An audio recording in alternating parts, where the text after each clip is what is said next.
Chapitre 11. Il m'est arrivé souvent de perdre conscience, vous le savez. Un aérodrome policier perd fatalement conscience. C'est une concession à la faiblesse que lui consent l'auteur. À noter que cette perte de conscience sert d'ellipse dans bien les cas. Ça permet au pisseur de copie de déclarer, lorsque son Superman sort du sirop, qu'il s'est passé ceci, cela, plus autre chose pendant ce temps mort. Il y a des poncifs qu'on doit respecter lorsqu'on a entrepris de distraire ses contemporains. Cela étant dit, je dois vous avouer que ma vie rousse au pays des Quetch ressemble plus à un cauchemar qu'au néant intégral. Mes forces, mes pensées sont annihilées, mais il me reste, dans le panier à idées noires, des bribes de sensations. Je continue d'exister en pointillé. Il me semble que je suis en train, couché dans la travée d'un compartiment. Et puis qu'un contrôleur me réclame mon bifton. Je voudrais lui dire de me laisser pioncer, mais il me secoue. Je redors, plus rien. Et puis encore le contrôleur. Il est allé au wagon-restaurant chercher un solo qu'il me file dans la poire. Je parviens à remonter un peu mes stores. Tout est brouillé, il y a la fumaga du train entre le contrôleur et mes zigues. Et au travers de cette fumée, un nouveau seau m'arrive. Floc! J'en biche de partout. Ça me dégouline derrière la cravate, c'est le cas de le dire. Je referme les yeux. Mon bocal a l'ampleur d'une cathédrale. J'échartre en guise de boîte crânienne avec Peggy qui arpente les dalles sonores. On me glisse alors quelque chose de dur entre les lèvres. Je piche qu'il s'agit d'un goulot. On l'incline, il crisse sur mes dents et un liquide brûlant dégouline dans mes intérieurs. Il me suffoque, je tousse. Mais ça déchire je ne sais quoi en moi. Et brusquement, je redeviens votre San Antonio superbe et généreux, mes poulettes. Je regarde, je réalise, je constate. En face de moi, il y a un grand vilain, tout ce qu'il y a de pas beau, avec une tignasse tirant sur le roux, un nez cassé qui ne sait plus de quel côté plonger, et des yeux pareils à deux cerises à l'eau de vie sur une soucoupe. Il est assis sur l'un des canapés alors que je gis au fond du véhicule. Ce dernier roule sur une route chaotique. Je vois pas Valérie, mais je me dis que c'est elle qui doit conduire.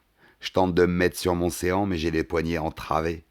Je baisse les yeux sur eux et je fulmine en constatant que ces carnes m'ont neutralisé en se servant de mes propres menottes. Le vilain me considère implacablement. Il tient une bouteille de scotch à la main. Ça va mieux? Fait-il au bout d'un moment de contemplation. On le dirait, fais-je. Là-dessus, le fourgon tangue un peu et stoppe. La porte arrière s'ouvre sur Valérie. L'espace de 2 secondes, j'aperçois une clairière baignée de lune, en pleine forêt. C'est beau les sapins, mais dans ma situation, ils sentent trop le sapin. Et alors, gros malin, m'interpelle la môme en glissant une cigarette entre ses lèvres. Galantin, son camarade, lui présente la flamme de son briquet. Elle tire une bouffée et l'exhale avec un léger sifflement. À part le poivre, il y avait quoi dans votre vodka? Je demande. Je l'ignore, je ne suis pas pharmacienne, dit-elle en souriant. Mais avouez que c'est efficace. Magistral, je connais des tas d'insomniaques qui seraient heureux d'avoir ça sur leur table de nuit, C'est pas le tout. dit le rouquin en relevant sa manche pour regarder l'heure. Il ajoute, après un hochement de tête, Monsieur le commissaire San Antonio, n'est-ce pas? Si j'en crois vos papiers. vous pouvez les croire, ils sont tout ce qu'il y a à l'officiel, et je n'en dirai pas autant les vôtres. Ça lui fait naître un mauvais petit sourire en accent circonflexe. C'est vous qui avez été chargé de l'enquête? Demande Valérie. Dans un cas semblable, croyez-moi, où allez vous faire renicheler le bandage hernière, faut jouer les évasifs. Je piche que c'est pas pour flamber que la belle Suissesse est venue dans ce casino, mais bien pour me pêcher, et elle peut se déclarer satisfaite, ça a mordu illico. La bande qui participe de si étrange façon à ce Tour de France m'a éventé et croit que je m'occupe d'elle. Ça peut être bon, mais ça peut aussi être très mauvais pour ma santé. Lorsqu'on drogue, ligote et kidnappe un super crack de la police, pas d'affolement au sujet de mes chevilles, je porte des moltières sous mon futal. On ne peut guère envisager de le remettre en liberté avec un mot d'excuse pour ses parents. Ça se pourrait, réponds-je. Depuis le début? Yes baby, depuis le début, Et vous avez découvert quoi? coupe le rouquinos. Un tas de choses, assurai-je. Ce qui, mon Dieu, est assez vrai, Quoi? insiste-t-il en prenant une vilaine voix de corbeau. Les meurtres d'abord, fais-je sentencieusement. Il rit mochement. Alors là, vous n'avez pas eu grand mérite. Je regrette de ne pas disposer d'une balance qui me permettrait de peser le pour et le contre. Y a pas, je dois choisir. Notez que dans ma situation, si je n'étais pas le narrateur, il y aurait du mourant à se faire. Hein. Je regarde le gars d'un œil perçant. Au point où nous en sommes, qu'est-ce que ça peut bien vous foutre ce que je sais ou ce que j'ignore, beau blond? Si je prends la peine de vous questionner, c'est que ça m'intéresse. Fait-il, mauvais. Alors vous allez répondre, sinon je vais utiliser les grands moyens. On me les a déjà fait, affirmai-je. Et voyez, je ne m'en porte pas plus mal. Seulement c'est on qui vous les a fait, c'est pas moi. Je soupire. V'là qu'une partie de nion se prépare. Elle risque d'être délectable. Un zig comme ce gentleman ne doit pas envoyer ses pains par pneumatique. Il tire de sa poche une petite trousse d'écolier à fermeture éclair et l'ouvre. Je vois miroiter des instruments barbares, coupants, chromés, biscornus et à molette. Vous n'allez pas m'opérer de l'appendicite, dis-je. C'est déjà fait. Hé, je pense que vous ne m'avez pas identifié, Ricane le rouillé. Je suis Freddy Vergeot, dit le charcutier de Charenton. Métif se dresse. J'ai jamais rencontré ce qu'il aime, seulement sa réputation est venue jusqu'à moi. Ancien tortionnaire de la Gestapo. Il avait disparu depuis la libération. Et les vieux briscards de la poule m'ont souvent narré ses épouvantables exploits. Je vois que mon pédigré est connu, dit-il. Pour ne rien vous cacher, les mecs, je me sens un peu pâle des muscles. Mon sang se fluidifie jusqu'à devenir de la piquette de veine. Le charcutier de Charenton. Vous parlez d'un méchant loup-garou. Bon, ça va, abdiquai-je. Planquez votre panoplie, vieux. Je déclare forfait. Une lueur d'orgueil luit dans sa prunelle faisandée. Bonne renommée vaut mieux qu'une ceinture noire de judo, récitai-je. Alors on bavarde Demande-t-il. On bavarde, acceptai-je. Une cigarette me propose Valérie. Non merci, refusai-je. Si elle ressemble à votre vodka, je préfère m'abstenir. Elle rit et jette le paquet sur la table d'acajou. On y va, décide Freddy. Vous prenez des notes pour la maison mère, Valérie? J'ai mieux, dit-elle en appuyant sur le déclencheur d'un petit magnétophone à pile. Elle avance le micro dans ma direction, telle une reporter radio interviewant un gars. Vous êtes sur l'affaire depuis le début, dites-vous, commence le charcutier de Charenton. Qu'appelez-vous le début? Je marche au bidon, sur des sensibles. L'état second, quoi, le pif. Quand on est un vrai poulardin, c'est dans ces moments-là qu'on déballe son flair de sa gibecière. Par début, dis-je, je veux parler des activités de monsieur James Ledwise. Je pourrais très bien faire un bide avec ça, mais au prompt regard qu'ils échangent, je devine que mon petit lutin souffleur remplit magnifiquement son turbin. Et ça me permet de réaliser combien notre subconscient est travailleur. Il s'est fait une idée à lui de l'affaire, le petit misérable. Et vous croyez qu'il m'en aurait causé? Va te faire considérer chez les Grecs, oui. Un cachotier, voilà ce qu'il est. Valérie fait claquer ses doigts. Le charcutier la regarde d'un air interrogateur. Elle lui fait signe de le rejoindre au fond du fourgon et lui chuchote quelques mots que je ne perçois pas. Il acquiesce et revient à moi. Parle-moi un peu de ses activités à monsieur Ledwise, dit-il. Coincé il est, le malin Sana. Si je joue les gars qui savent mais qui ne veulent rien dire, le boucher de Charenton va ressortir ses accessoires torsionnaires. Le mieux, comme toujours, c'est de jouer franco. À vrai dire, soupirai-je, j'ignore leur nature véritable. Je lui bonnis l'histoire de mon entrée en piste à dater du cruel décès d'Hansbrocation. À quoi bon biaiser? Il me file le train attentivement, cependant que la coquine Valérie continue de me brandir le micro sous le pif. Je lui dis tout jusqu'à la présente soirée. Il m'avoue alors que c'est lui qui accompagnait Jojo la défouraille au garage. J'aime pas beaucoup les malfrats qui font des confidences aux poulardins en leur pouvoir. Ça indique que les 10 poulagas, après être tombés entre leurs griffes, ne sont pas loin de tomber au champ d'honneur. Et pourtant, le démon de la curiosité professionnelle me poussant, je m'efforce d'éclairer ma lanterne, ou plutôt de me la faire éclairer. Bravo pour la manière dont vous m'avez épinglé au casino. Valérie est irrésistible. Vous me surveillez donc, dialoguai-je. Depuis Dijon, car la manière dont vous êtes intervenu spontanément nous a surpris. Parce que vous étiez sur les lieux à Dijon?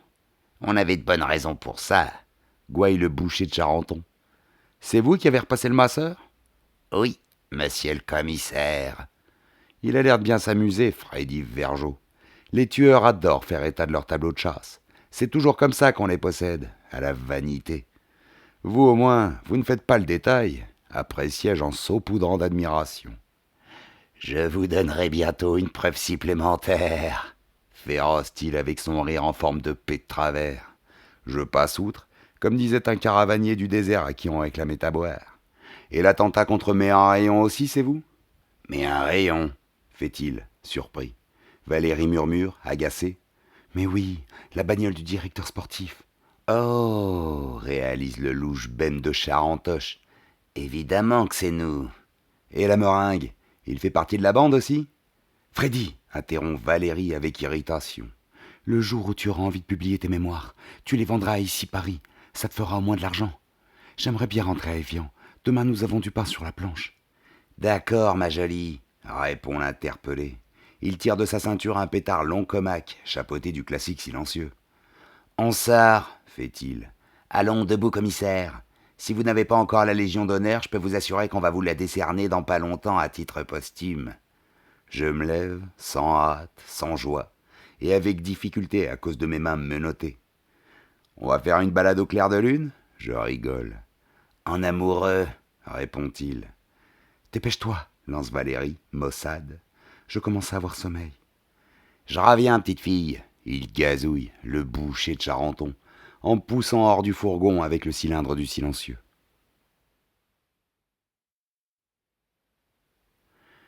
C'est pourtant vrai qu'il fait une belle nuit d'été, les amis. La lune est là, avec sa cour d'étoiles, toutes mieux fourbies les unes que les autres. Le ciel, c'est du velours, et au milieu des sapins, l'air a un petit goût de sirop des Vosges. La clairière au milieu de laquelle stationne le fourgon de Miss Valérie n'est pas très grande. Elle s'élargira, because on a entamé une vaste coupe de bois. C'est plein de bûchers qui, dans la clarté blafarde, ressemblent à des huttes. Nos ancêtres les Gaulois devaient drôlement bien se porter au milieu de toute cette chlorophylle. De leur temps, le flingue à silencieux n'existait pas. On se payait l'adversaire à la lance ou à l'épée. Vous me la placerez dans le chignon, interrogeai-je en désignant son pétard d'un hochement de tête par-dessus mon épaule. Parce que vous m'êtes sympa, révèle Freddy Vergeot. Sinon, ma spécialité, c'est un coin de tripaille. Le client se tortille pendant 2 heures avant de lâcher la rampe. Merci pour la faveur, soupirai-je. Vous n'avez pas les jetons? S'étonne mon tourmenteur. Je m'abstiens de lui dire que je ne me bille pas outre mesure vu que je suis le narrateur, car il ne faut jamais narguer personne, ça manque de générosité chrétienne. Un peu, soyons logiques, le rassurai-je. Mais je me dis que puisque nous devons tous y passer. Je m'arrête. On fait ça ici? J'aimerais mieux plus loin. C'est trop près de la clairière et l'on vous découvrirait demain matin. Vous le voyez, mes amis, nous nous trouvons entre gentlemen intelligents. Il fait bon causer à plat. Je vous comprends parfaitement, assurai-je. Et tout en foulant le sol, hérissé de résidus de fausses souches, je me tiens le langage suivant. Mon petit Sana, d'accord, t'es le narrateur. T'as de la malice, du talent, beaucoup d'imagination et juste ce qu'il faut de génie pour te donner l'air d'en posséder beaucoup. Seulement, faudrait tout de même trouver le moyen de sortir tes pinceaux de cette tartine de miel, gars. À force de jouer avec le feu, comme dirait Barbus, tu vas finir par te laisser brûler les plumes. Un moment d'inattention de ton ami Frédéric et c'est râpé pour ta pomme, beau commissaire au teint bruni. Que faire? On n'affronte pas un homme armé, menotte au poignet. On ne se sauve pas non plus avec les bras ramenés à l'avant du corps. Surtout que c'est pas n'importe qui, Freddy Vergeot. Pour le prendre en défaut, il convient de s'entraîner pendant quelques mois et avec du matériel approprié. Et j'ai pas le temps. Nous achevons de traverser la clairière et allons pénétrer dans l'épaisseur du bois. C'est alors que j'avise quelque chose de magnifique, grâce à la participation efficace du clair de lune. Un objet banal lorsqu'on déambule dans une rue de Paris, de Bordeaux, de Lyon, de Marseille, de Lille, de Rouen, d'Orléans, de Strasbourg, de Toulouse, de Lautrec, de Nice, de Chambéry, de Poitiers, de Caen, d'Angoulême, de Nancy, de Romorantin, de Beauvais, de Toulon, d'Angers, de Montpellier, de Pau, ou même d'ailleurs, et que l'on avise à la vitrine d'un quincaillier, mais qui revêt une signification toute particulière quand on se promène en forêt, menotte en main, avec le canon d'un 9 mm entre les omoplates. Ouais, les objets inanimés possèdent une âme qui captive notre âme et la force d'aimer dans certains cas. Ainsi, je puis vous dire que la cognée plantée à la verticale contre un arbre et sur laquelle je louche à m'en faire gicler les lotos possède bien une âme et mieux encore, une lame. L'objet se trouve à quelques 3,05 m de moi, sur ma droite. Encore 2 pas et j'aurai dépassé l'arbre dans lequel elle est enfoncée. Cela s'appelle The Last Chance, en anglais, et le dernier coup de peau, en français. Félicie m'a toujours répété qu'il ne faut pas jeter le manche après la cognée, mais moi je me jetterais volontiers sur le manche de la cognée si je n'étais absolument certain d'héberger, dans la seconde qui suivrait mon mouvement, une série de projectiles dans le bibus. Je stoppe. Le canon du feu s'enfonce durement entre mes épaules athlétiques. « Marchez !» enjoint Vergeot. « Puisque vous m'avez à la chouette, camarade, lui dis-je d'une voix paisible, vous ne me refuserez pas l'ultime satisfaction de pisser avant de mourir? Ça le surprend, mais ça l'amuse. Vous ne pouvez pas vous retenir quelques minutes encore? Là n'est pas la question. Seulement je me sentirai plus à mon aise pour prendre mon envol. En somme, je voudrais vider ma vessie comme on fait son testament, Freddy. C'est du reste le dernier legs qu'un homme fait au monde, un peu de pipi dans sa culotte. Notre vie est mise entre parenthèses par deux pissas, ce qui en situe bien la grandeur. Je le noie de blabla en m'efforçant de ne pas regarder en direction de l'énorme hache. Elle m'appelle, la chérie. Je pressens le contact lisse et rond du manche. J'ai la notion de son poids dans mes avant-bras. Eh bien, soulagez-vous, commissaire, Consent le boucher de Charenton. je ne vais pas refuser à un monsieur de votre qualité cette petite satisfaction. Vous êtes bien bon, dis-je en commençant péniblement à déballer Coquette. Ici j'en demande pardon aux jeunes demoiselles qui me lisent, mais que fait authentiquement le monsieur sur le point de changer l'eau du perroquet en pleine nature? Il cherche un arbre. C'est en cela qu'il rejoint le geste auguste de son fidèle compagnon le clébard. Tout naturellement je me dirige vers le fût porteur de cognée. Je redemande pardon au jouvencel, mais faut bien que j'explique, non? Je suis là pour ça. Si je moulais le cli en plein fada sans le finir, mon éditeur opérerait une retenue à la base de mes droits. Je commence donc d'accomplir contre le tronc ce que j'ai prétendu avoir besoin de faire. Je me suis placé telle façon que la cognée se trouve de l'autre côté du tronc, hors de la vue du boucher. Je sais qu'elle est enfoncée dans le sapin et qu'il faut une vache secousse pour l'en déloger. Si je ne la décolle pas du premier coup, j'ai droit à la bonne tisane pour le foie. C'est couru, c'est recta. Alors pas de blague. Oh, temps, suspends ton vol. Suspends-le où tu voudras, mais pas après le manche de cette cognée afin de ne pas gêner mes mouvements. Je décris un léger arc de cercle en m'écartant de l'arbre. Autant se rebraguetter avec des gants de boxe. Je rouscaille en faisant teinter les cabriolets. Verge au semard. Je suis ankylosé, j'ajoute en commençant de lever les bras avec un gênement d'oisif réveillé. Qu'est-ce que ce sera tout à l'heure? Plaisante macabrement le boucher de Charenton. Ça y est, j'ai les paluches à hauteur du manche. Je bande mes muscles dorsaux et mes muscles brassaux. Mes doigts se nouent à ce morceau de bois porteur de toutes mes espérances et de ma santé. Si Vergeot a une seconde de doute, je serai mort dans celle qui suivra. Heureusement, il n'a pas vu la hache et ne se doute de rien. D'une secousse terrible, j'arrache l'instrument. Dieu que c'est lourd. Je lui fais décrire une légère rotation et je l'abats. Pas le temps de calculer, pas le temps de juger, pas le temps de regarder côté danger. Non, il y a ce poids énorme que je brandis de mes bras rapprochés et que j'assène de toutes mes forces. Raoum, floc! Oui, ça donne à peu près ce bruit-là. Sauf qu'il faut peut-être un air de plus à raoum. Je n'ai pas jeté le manche, mais j'ai cogné comme un cogne qui ne serait pas un manche. J'ai réussi au-delà de toute espérance. La hideur du spectacle me file la nausée. Jamais rien vu de pareil, les gars. Ah non, jamais.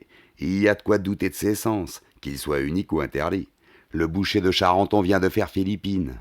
Partagé en deux jusqu'au thorax, le v'là déguisé en Y. Ça floconne, ça floflotte, ça bouillonne, ça dégouline.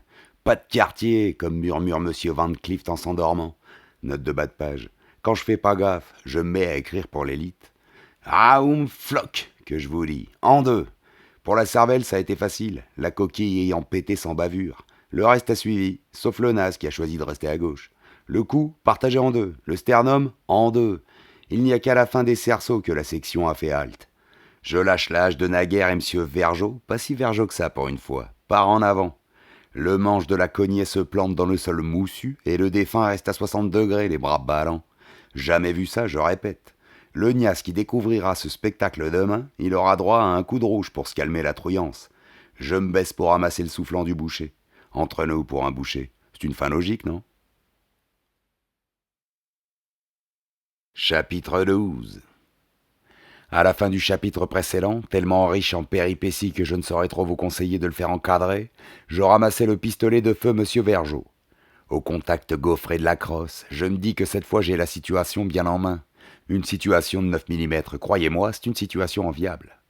Mon projet, vous l'avez deviné sans peine, malgré votre notoire insuffisance de matière grise, consiste à retourner en loose dé au fourgon afin de faire à la gentille Valérie une surprise susceptible de la guérir à jamais du hockey, qu'il soit sur glace ou sur gazon. Malheureusement, comme je me redresse, un cri terrible retentit, poussé par cette petite curieuse qui est venue en loose dé voir comment qu'on dessoude un commissaire. Elle s'attendait à trouver Grouchy revolverisé, manque de bol, c'est Blucher qui lui tombe sous la rétine, avec une cognée enfoncée jusqu'au milieu du corps. Notez qu'une hache, c'est fait pour pénétrer dans des troncs, après tout. Folle de peur, la môme se met à cavaler éperdument vers son carrosse. Je la course aussi vite que je peux, mais avec mes deux mains arrimées sur le devant de mon académie et qui tiennent par surcroît un lourd revolver, je peux peu. Arrêtez, idiote lui criai-je. Mais on n'arrête pas plus une nana dingue de trouille que le progrès. Elle est drôlement véloce, cette panthère. Elle a pris son essor et je vous parie ce que vous savez contre ce que j'aimerais, qu'elle a un tigre dans son moteur. Arrêtez ou je tire lui enjoins-je. Mais elle ne s'arrête pas, et votre sana bien-aimé, toujours galantin, s'abstient de défourailler. Si je tirais dans le dos d'une jolie femme, vous me mépriseriez. Pas vrai, mes chéris? Or, je tiens à votre estime autant, ou presque, qu'au contenu de votre firestone à bretelles. Elle me prend du terrain et saute dans son fourgon, alors que je me trouve encore à 50 mètres au moins, dit celui. En général, quand on veut démarrer en trombe, on tâtonne, on s'affole, on fait plein de fausses manœuvres. Valérie, pas. Vroom, le moteur tourne, zim, la première est passée, flouf, le coup de sauce fait bondir le véhicule. Ma parole, elle va me faire marron, alerter la garde, pas de sa Suzette. Note de bas de page, je ne vois pas pourquoi on ferait exclusivement de la publicité pour Lisette. Je m'arrête, j'élève le feu de mes deux mains, mais c'est du rail de viser quand on a un silencieux au bout du canon. Le point de mire, vous pouvez vous le mettre dans le kangourou, il ne sert plus à rien. Heureusement que je suis médaille d'or de tir. Je n'aurais été que médaille d'argent, je ne pouvais répondre de rien. Bing, bing, bing! Ça pétouille dans la clairière. J'ai visé les boudins. L'arrière droit morfle et éclate. Ceux à l'instant précis où Valérie champignonnait à mort. Son bahut d'écrit embardé terrible quitte le chemin orniéreux et plonge dans la pente. Je le vois cabrioler un peu et percuter un gigantesque conifère déguisé en sapin. Le pare-brise explose, le capot se rétrécit et le moteur cale. J'accours, je m'évertue. La gosse est coincée entre la caisse du fourgon et l'arbre. Ses mains crispées sur le volant sont dressées, brandissant le cercle comme une auréole. Napoléon saute au sacrant. Quant à la tige de la direction, elle lui est rentrée dans la poitrine. Pour tout vous dire, la môme est un peu morte. Un flot de sang jaillit de son corps sage. Sa tête est inclinée sur le côté. J'éprouve un intense sentiment de détresse. Je sais bien que ce vilain monde a largement mérité son sort, mais je n'aime pas bousiller mes contemporains. Je suis un pacifiste dans mon genre. J'aurais dû embrasser une vocation apte à ne pas me filer l'urticaire sur la conscience. Voilà qu'après avoir été le tombeur, je deviens l'hécatombeur de ces dames. Chienne de vie. J'explore le camion campinge, mais je n'y trouve rien de particulier, sinon un revolver à crosse de nacre pour jeune fille en vacances. Je me rabats donc sur le petit magnétophone, le biche parlance et rebrousse chemin. 4 ou 5 bornes, je me farcis par des chemins de campagne baignés de lune avant de retrouver la nationale. Les montagnes environnantes scintillent dans la nuit estivale de même que le Léman, tout là-bas. La marche me nettoie la pansarde, c'est un bain de fatigue bienfaisant, un dopinge. À plusieurs reprises, je fais signe à des bagnoles de stopper. L'une d'elles, une 2 chevaux pilotée par un vieux curé, s'arrête à ma hauteur. Mais lorsque le conducteur découvre mes menottes, il déhote à fond les ballons, et au moment où vous lisez ces lignes, il doit foncer encore. C'est pédestrement donc que je regagne mon hôtel. 4 heures sonnent au clocher de l'église Saint-Domingue lorsque je franchis la porte, avec tambour mais sans trompette. Le veilleur de notes qui roupille sur 2 paillassons dans le hall se réveille, et maugré, parce que ça fait partie de ses attributions. Sur les contrats de tous les veilleurs de nuit d'hôtel, il est bien stipulé que ceux-ci doivent maugrer à partir de 2 heures du matin, et même engueuler le client à partir de 4 plombes. Sa montre retardant de quelques minutes, j'échappe de justesse à cette seconde clause résiliatoire de son contrat de travail. « Pouvez m'attraper ma clé ?» lui demandai-je. « J'ai les bras chargés. » Il obéit en rechignant. Rechigner est une initiative personnelle, pas du tout incluse dans ses obligations professionnelles. Sur le contrat type du VNH, note de bas de page, VNH, veilleur de nuit d'hôtel, la rechignation ne figure qu'à titre facultatif. Elle est laissée au libre arbitre de l'intéressé. « Ce Tour de France, je voudrais le voir au diable !» rechigne donc le VNH. « C'est un vrai... » Il me présente la clé. Pour lors, son regard chassieux, sachant chiasser, tombe sous mes pauvres mains cabriolées. Il s'exorbite tellement qu'on lui voit la marque de ses souliers à l'intérieur. Le pistolet, surtout, le fait glaglater. « Non, non, je vous en supplie !» il bredouille. « Faites pas ça, le patron a emporté la caisse et je n'ai que 4,25 sur moi. J'ai une femme tuberculeuse, 3 filles-mères, 4 petits-enfants que je subviens à la médaille des poilus d'Orient, une plaie variqueuse. L'avarice est un vilain défaut. Et je suis porte-drapeau dans ma section d'AC. Note de bas de page. assez couillonné. Je le rassure en lui disant qu'un copain flic m'a fait une blague. Du coup, la réaction se fait. Il tombe son falzar et défèque précipitamment dans la plante verte de l'entrée. Je monte dans la chambre que j'ai l'honneur et le désavantage de partager avec le gros en me disant que ça ne va pas être fastoche de me débarrasser de ces fichues menottes tout seul. Sa Majesté n'est pas encore rentrée puisque la clé était au tableau. Pourvu qu'il ne lui soit rien arrivé. Une supposition qu'un autre membre de la bande se soit chargé de liquider mon collègue, pendant que Valérie et le boucher me souhaitaient la Saint-Sana. À cette idée, j'ai l'oiseau verseur qui se crispe. Je dépose magnéto et flingue sur la commode et, exténué, je me jette sur mon plumard. Mais Sana, vous savez comment il est, n'est-ce pas? Dans les périodes d'exception, il devient exceptionnel lui aussi. 2 minutes après avoir retrouvé mon souffle, je suis déjà debout. Je vais au magnétophone et tant bien que mal, le mets en marche. La bande magnétique est à son début. Seul mon interrogatoire du camion est enregistré. Mais ça n'est pas pour le réentendre que j'ai branché l'appareil. Je n'ai pas l'oreille narcissiste. Ce que j'espère apprendre de lui, c'est ce que Valérie a chuchoté en aparté à Freddy Vergeot à un moment donné. Vous en souvenez? Sinon, reportez-vous quelques pages en arrière, ou mieux encore, allez vous faire calorifuger l'orifice par les hélènes. La pauvre demoiselle tenait le micro devant ma bouche lorsque soudain, elle a attiré l'autre à l'écart, remember. Ce faisant, elle n'a pas lâché le micro. Je peux donc espérer que ces paroles, bien que proférées à voix basse, ont été enregistrées et qu'elles me fourniront un supplément d'information. Les plateaux de l'électrophone tourniquent doucement. Ma voix ensorceleuse retentit. Elle jacte ceci. Par début, je veux parler des activités de M. James Ledwise. Là, un claquement de doigts, puis un bruit de pas, et encore, la voix basse de Freddy Vergeot interrogeant. « Qu'est-ce qu'il y a ?» Voix de Valérie. « Il faudrait savoir s'il a pris l'enquête à partir du premier meurtre à Dijon, ou au contraire au moment de l'affaire du Légarium 34. » C'est faible, mais c'est audible. Je reviens un peu en arrière. Pas d'erreur. Elle a dit l'affaire du Légarium 34. J'ignore ce dont il s'agit, je réfléchis comme la boutique d'un miroitier, et les plateaux continuent de se refiler la bande magnétique. « Et l'attentat de Méharéon aussi, c'est vous ?» demande la chère voix saint-antoniaise. « Méharéon ?» interroge celle du défunt boucher de Charenton. « Mais oui, intervient, explicative, la douce Valérie. La bagnole du directeur sportif. »« Oh !» réalise celle de Freddy Vergeot. « Évidemment que c'est nous. » Je coupe l'émission. Une chose nouvelle prend forme sous mon chapiteau. Un détail très intéressant m'apparaît. En flinguant les boudins de Méharéon, ça n'était pas Jeannot que ces chacals visaient. À preuve, son nom ne disait rien au boucher. Conclusion, ils en avaient à son chauffeur. Les 2 hommes seulement dans la tire servant de cible, Méharéon et le pilote du véhicule. Puisqu'ils ignoraient jusqu'au blast de Méharéon, c'est bien que l'autre passager seul les intéressait, non? C'est QFD. Là-dessus, la porte s'ouvre, et Beru paraît. Je suis soulagé en constatant qu'il est entier. Par contre, son air sombre et farouche me frappe. Il a le teint gris, les gobilles cernées, et ses lèvres amorcent une vilaine lippe bien avant la 3e taupe. Rapidos, avec cet instantéisme de la pensée que je suis à peu près seul à posséder, je me dis qu'il a soit buté Alfred, soit quitté sa femme, soit reçu une balle dans le ventre. Eh ben, dis donc, m'ébahis-je, t'as une gueule qui ressemble à l'abbaye de Westminster après les bombardements. Parle-moi-en pas, il bavoche, d'une voix pareille à celle d'une marmite d'eau portée à ébullition. Je viens de paumer 16 millions.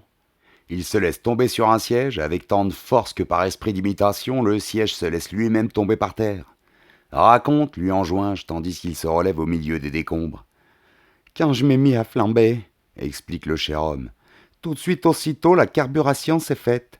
Quoi que c'eût été que je jouasse, ça sortait. Comme si j'aurais eu un 7e sens.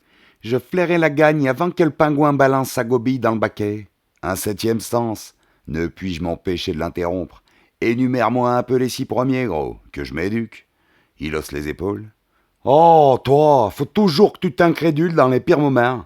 Bon, il y a le sens de la biglanche, celui de la renifle, le sens de l'esgourde, le sens de la paluche, celui de la menteuse et le sens du devoir. J'en ai les larmes aux yeux. Cher Beru, comme c'est bien à lui. Continue, mon grand, invitai-je, et pardonne cette sotte interruption. Il devient disert. Les mises s'accumulent, on sait, reprend le narrateur suppléant. J'avais bientôt un tas de plaques gros comac devant moi que t'aurais dit qu'on venait de me livrer des tuiles. Et des plaques conséquentes, crois-moi. Tout le monde, il en bavait des rondes bétos de me voir engranger autant de fraîches. Moi, pecno sur les bords, je comptais à mesure. À ma première brique, j'ai pas pu m'en empêcher. Devant tout le monde, j'ai fait mon signe de croix. À la 5e, je m'ai mis le doigt quelque part pour recharger les accus à chance. Ça continuait toujours. Je me voyais déjà retirer de la poule, fondant ma propre agence de police private, ou bien me lançant dans l'import-export avec Burlin capitonné sur les Champs-Élysées et Cadillac drivé par un larbin loqué en général d'aviation. Je me la voyais déjà, la crèche à grille, avenue Henri Martin ou avenue Raphaël, et la Bertille couverte de diams, sermonnant la valtaille aux ordres. Je donnais déjà des fêtes dans mon grand salon d'apparat sous le lustre à Saint-Loupiotte. Et je te serrais la louche à des ministres, à des ambassadeurs, à des rois nègres, à des rois mages, à des académiciens. Au 15e million, je me disais que De Gaulle m'inviterait sûrement à une réception élyséenne avec l'élite de la France. Il me choperait par l'aileron et m'entraînerait dans un embrasement de fenêtre pour me bonnir ses compliments délicats, style « J'ai suivi votre ascension, Bérurier, c'est très bien.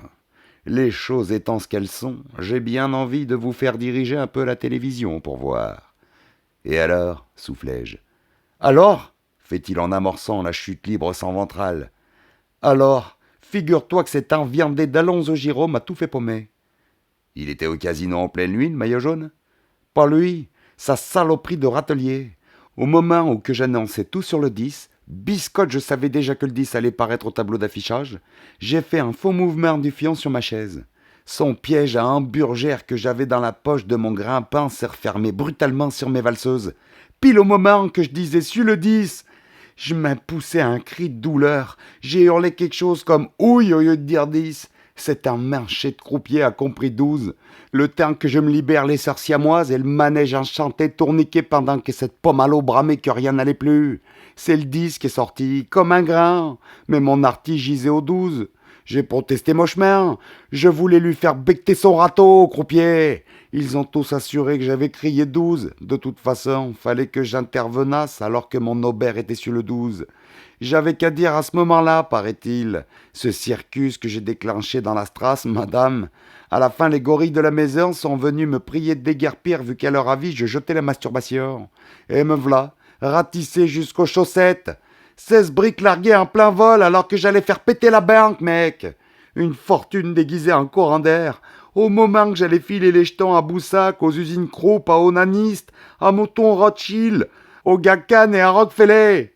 J'ai cru que j'allais canner sur place, Anna, que jamais je m'en remettrais d'un pareil coup de désillusion. J'ai même pas eu la force de démolir le portrait des costauds qui me convoyaient jusqu'à la Lourde. Écoute, Beru, le réconfortai-je, le pognon, ça se mérite, sinon l'échelle des valeurs perd ses barreaux. Et puis, crois-moi, il ne fait pas le bonheur. Sur ton tas d'or, t'aurais eu l'air d'un cachalot de luxe, et t'y serais mort d'ennui. Sale filant Renaud. L'argent fait pas le bonheur? T'en es encore là, mec, sérieusement? Je te plains. Alors on s'échine à prendre de l'avancement pour s'améliorer la pagouze et monsieur vient vous cracher entre les deux yeux que l'artiste ne rend pas heureux. Mais pourquoi est-ce qu'on marne alors? C'est comme à quoi qu'on chanstique le mental des jeunes. Tout mouflé, on leur inculque l'idée du fric inutile qui donne pas le bonheur. Et puis on les lâche dans la vie à terre en leur recommandant de bien la gagner. Il y a du jeu dans la courroie de transmission, mon pote. Je n'insiste pas. Je disais cela pour te réconforter, belle poire. Ôte-moi plutôt ces bracelets, tu te rendras utile. Ça le fait tiquer. Qu'est-ce qui t'est arrivé? Je lui raconte tout, sobrement. T'en as encore allongé deux? Bêtile. Mais c'est nous qu'on mène à la marque alors. Erreur, rectifiai-je. Pour l'instant, on a inscrit match nul. 3 macabres partout. Il compte sur ses doigts et admet.